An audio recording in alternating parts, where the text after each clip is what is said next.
segala anggota tubuh kita dengan sangat sempurna, seperti mata, hidung, tangan, kaki, dan masih banyak lagi. Jadi jangan lupa untuk bersyukur sama Tuhan. Oke adik-adik, sekarang kita mau berdoa. Duduk yang manis, lipat tangan, tutup mata, kita berdoa. Tuhan Yesus, kami bersyukur dan berterima kasih karena Tuhan Yesus begitu baik dalam kehidupan kami. Terima kasih Tuhan, sampai hari ini Tuhan Yesus masih menjaga kami, masih melindungi kami, memberikan kami kesehatan, mencukupkan segala apa yang kami butuhkan. Terima kasih Tuhan, jikalau sampai hari ini Tuhan memberkati mama dan papa kami dalam segala usaha dan pekerjaan mereka. Hari ini Tuhan, kami bersama-sama bersukacita, bergembira untuk memuji dan memuliakan nama Tuhan. Terlebih-lebih, nanti kami juga akan mendengarkan firman Tuhan. Kami memohon kiranya Tuhan memimpin kami dari awal, pertengahan, hingga akhir. Terima kasih Tuhan Yesus. Dalam nama Yesus kami berdoa dan bersyukur. Amin. Oke adik-adik, kita akan menyiapkan hati kita untuk apa? Mendengarkan firman Tuhan. Sudah siap? Disiapkan Alkitabnya, disiapkan hatinya, duduk yang manis ya, jangan kemana-mana. Kita mau mendengarkan firman Tuhan. Namun sebelumnya kita akan memuji-muji Tuhan lagi. Adik-adik silakan berdiri, kita memuji Tuhan. Hati-hati gunakan tanganmu, hati-hati gunakan matamu, hati-hati gunakan mulutmu. Oke, musik.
Terima kasih buat sukacita yang Tuhan berikan bagi kami.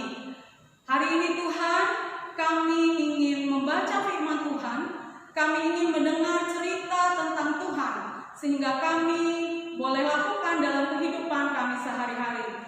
Kami mau undang Tuhan hadir di hati kami, supaya kami mengerti apa yang akan disampaikan oleh Di dalam nama Tuhan Yesus, kami sudah berdoa dan mengucap syukur. Amin. Hari ini kita mau cerita dengan tema Boido, bohong itu dosa. Apa tadi? Boido, bohong itu dosa. Siapa di sini yang pernah berbohong? Ayo tunjuk tangan, siapa yang pernah berbohong? Berbohong tentang apa? Ada yang bohong nih ya, katanya mau tidur siang, tahu-tahu hanya tanya tempat tidur, malah gosip dengan abangnya, gosip dengan kakaknya. Disuruh tidur siang sama mamanya, pelan-pelan ngobrol, ngalur ngidul. Ada yang seperti itu? Ada nggak yang bohong disuruh makan?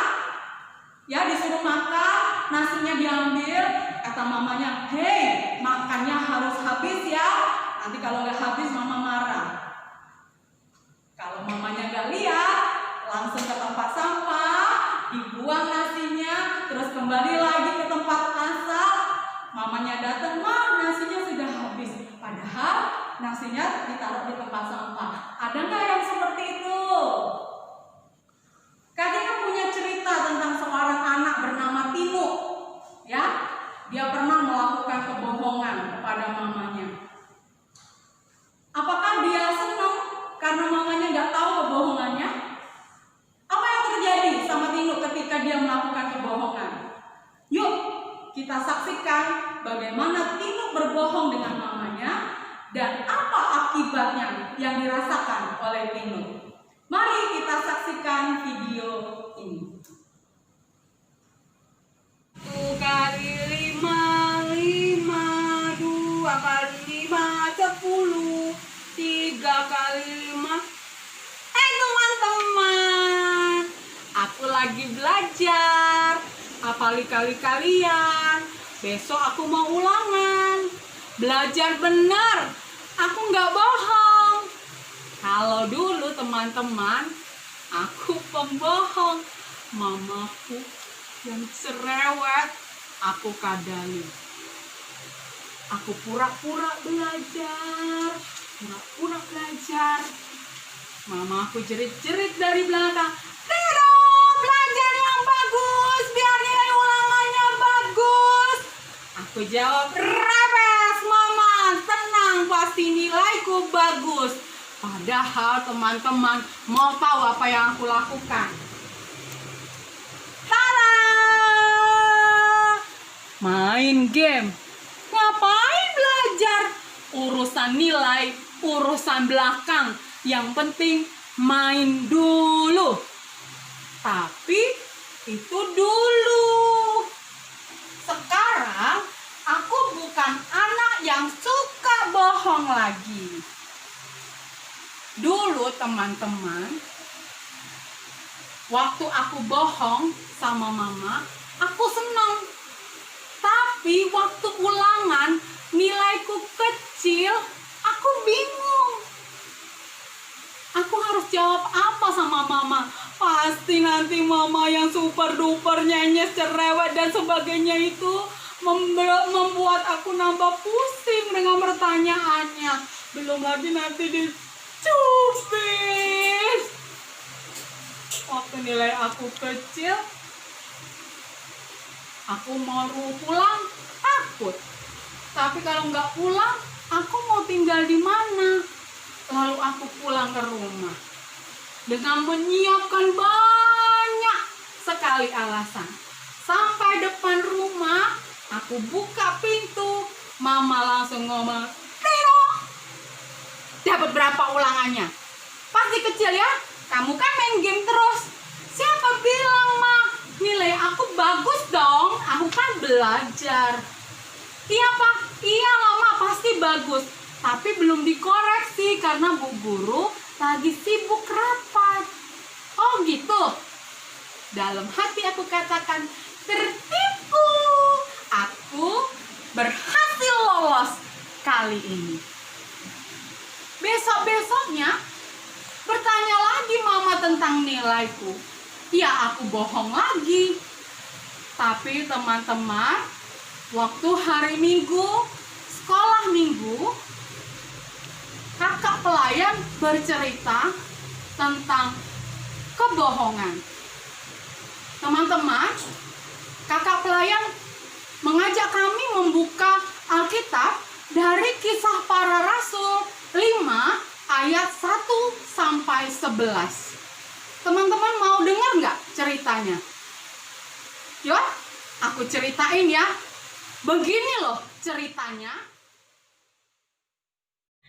Selamat hari Minggu adik-adik yang cantik dan ganteng-ganteng. Kita akan mendengarkan firman Tuhan. Untuk itu duduk yang manis, jangan kelilingan. Ya, hari ini firman Tuhan bercerita tentang Ananias dan Safira yang terambil dari Kisah Para Rasul 5 ayat 1 sampai 11. Pada zaman dahulu gereja mula-mula hidup dengan bahagia. Mereka saling tolong-menolong, berbagi, dan saling mengasihi satu dengan yang lainnya. Apabila mereka memiliki kelebihan dari teman-temannya, mereka bersedia menjual tanah, bahkan rumah mereka, dan hasilnya sepenuhnya diberikan kepada para rasul untuk dibagi-bagikan kepada orang yang membutuhkan. Bapak Yusuf bahkan menjualkan rumahnya dan hasil penjualannya diberikan kepada para rasul, kemudian dibagikan untuk orang-orang yang membutuhkan, sehingga Bapak Yusuf dielu-elukan oleh orang banyak, dan orang-orang banyak sangat menyukai apa yang dilakukan Bapak Yusuf. Namun ada sepasang suami istri yang tidak menyukai apa yang dilakukan Bapak Yusuf. Mereka sangat iri karena Bapak Yusuf dielu-elukan oleh orang banyak. Lalu Ananias dan Safira bersepakat akan menjual tanah mereka, namun hasil penjualan tanah tidak seluruhnya akan diberikan kepada para rasul. Mereka menyembunyikan sebagian dari hasil penjualan tanah mereka. Kemudian Ananias menghadap para rasul untuk menyerahkan sebagian dari hasil penjualan tanah mereka. Lalu Petrus bertanya kepada Ananias, "Benarkah hanya segini yang akan kalian setorkan dari hasil penjualan tanah kalian?" "Ya, benar. Hanya inilah hasil penjualan tanah kami." Lalu Petrus berkata, "Mengapa engkau berbohong, Ananias? Mengapa engkau mendukakan hati Roh Kudus?" Setelah Petrus berkata demikian, maka terjatuhlah Ananias dan wafatlah ia. Kemudian diangkutlah jasad Ananias oleh orang-orang untuk dimakamkan. 3 jam dari kejadian tersebut, datanglah Safira, istri Ananias, menemui Petrus. Kemudian Petrus berkata kepada Safira, "Benarkah bahwa hasil penjualan tanah kalian sekian?" Lalu Safira menjawab, "Benar, Rasul." Kemudian Petrus berkata, "Tidak tahukah engkau bahwa suamimu dimakamkan oleh karena kebohongannya?" Maka seketika itu juga Safira terjatuh dan dia pun wafat. Dan akhirnya Safira dimakamkan di sebelah makam suaminya. Adik-adik, melalui firman hari ini kita belajar bahwa kita jangan suka berbohong, karena berbohong itu dosa. Untuk tugas adik-adik di rumah, Silakan adik-adik meminta maaf kepada papa, mama, atau siapapun yang adik-adik pernah bohongi. Lalu katakanlah bahwa kalian tidak akan lagi berbohong. Ya, selamat berjuang. Dengar cerita guru sekolah minggu, aku jadi takut.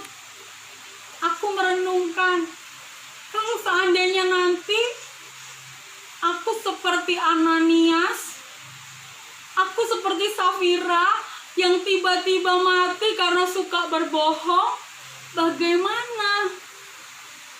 Kata guru sekolah minggu, kalau kita berbohong, kita akan menerima akibatnya. Akhirnya teman-teman, aku memutuskan, aku nggak mau lagi berbohong. Aku mau mengakui kebohonganku dengan mamaku. Aku mau ngomong sama mama, mama aku minta maaf. Aku suka main game, padahal waktunya lagi waktu belajar. Mama, maafkan aku. Sebenarnya nilai aku kecil. Aku janji, aku tidak akan melakukannya lagi. Aku mau menjadi anak Tuhan yang manis. Nah, kalian sudah lihat kan videonya tadi? Bagaimana apa yang dilakukan Tino ketika dia sudah melakukan kebohongan dengan mamanya? Dia apa? Iya, dia melakukan kebohongan lagi. Karena dia pura-pura belajar, padahal dia main game. Akhirnya nilai ulangannya kecil. Waktu ditanya sama mamanya, ulangannya berapa? Belum dibagi, Nak. Belum dibagi. Dia sudah nambah lagi satu kebohongan.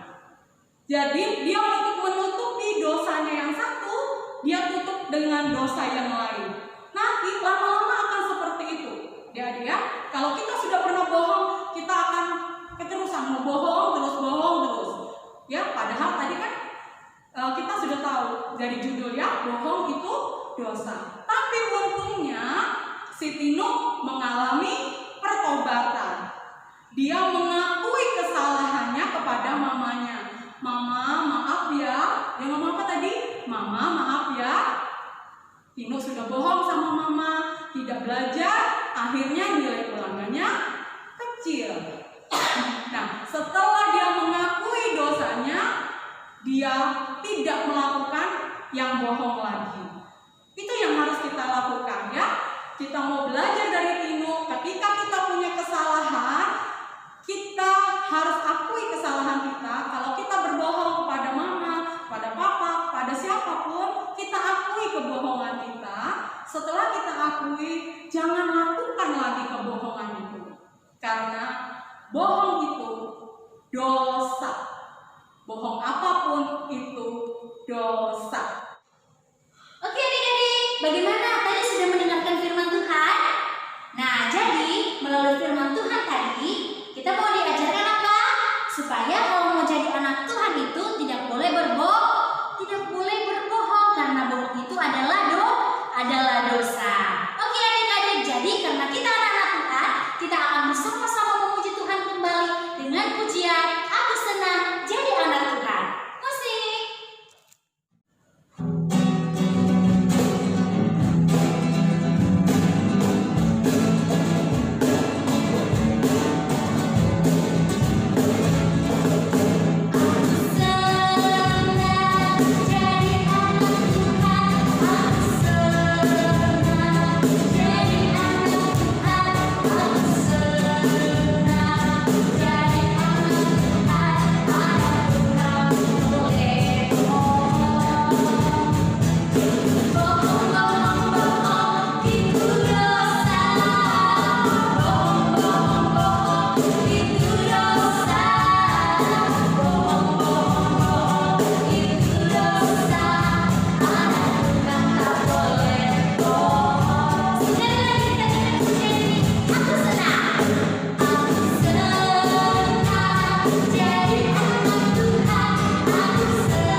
Dan pada saat ini Tuhan, kami mau bersyafaat, kami mau berdoa untuk bangsa dan negara kami.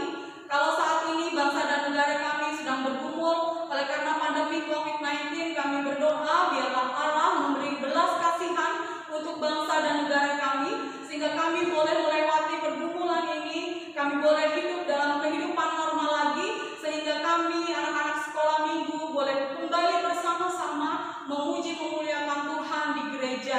Kami boleh bertemu satu dengan yang lain, melepaskan rindu kami satu dengan yang lain. Kami juga mau berdoa untuk pemimpin bangsa kami, biar Tuhan yang memberikan hikmat buat beliau Tuhan, sehingga boleh memimpin bangsa dan negara kami ke arah yang lebih baik lagi di hari-hari mendatang. Kami juga mau berdoa Tuhan untuk gereja dan pelayanan di seluruh muka bumi, biar Allah menolong agar setiap hamba-hamba Tuhan yang melayani Tuhan, baik di pelosok daerah sekalipun maupun di perkotaan, Tuhan berikan kepada mereka hikmat bijaksana, sehingga Tuhan melalui mereka semua, nama Tuhan boleh dikenal oleh banyak orang, dan banyak orang boleh mengakui bahwa Tuhan adalah Tuhan dan Juru Selamat buat kehidupan mereka. Kami juga Tuhan mau berdoa untuk adik-adik kami yang mungkin saat ini bersekolah di rumah, biar Tuhan menolong, memberikan kepada adik-adik kami ketekunan, memberikan kepada mereka kesehatan, memberikan kepada mereka kemampuan untuk boleh berpikir dengan baik, sehingga mereka boleh belajar dengan baik, berhasil dalam studinya. Bahkan orang tua adik-adik kami mau serahkan dalam tangan Tuhan, biar mereka ya Tuhan boleh menjadi perpanjangan tangan Tuhan untuk mengarahkan adik-adik kami untuk boleh belajar dengan baik, bahkan mengarahkan adik-adik kami untuk mengenal Tuhan lebih dekat lagi. Terima kasih ya Bapak, kami mau serahkan Tuhan adik-adik kami ke dalam tangan Tuhan, biar Tuhan yang terus memelihara kehidupan mereka. Terima kasih ya Bapak, kami mau tutup ibadah kami hari ini di dalam nama Tuhan Yesus Kristus yang sudah mengajar kami semua berdoa. Bapa kami yang di surga, dikuduskanlah namamu, datanglah kerajaan-Mu, jadilah kehendak-Mu di bumi seperti di sorga. Berikanlah kami pada hari ini makanan kami yang secukupnya, dan ampunilah kami akan kesalahan kami, seperti kami juga telah mengampuni orang yang bersalah pada kami. Dan jangan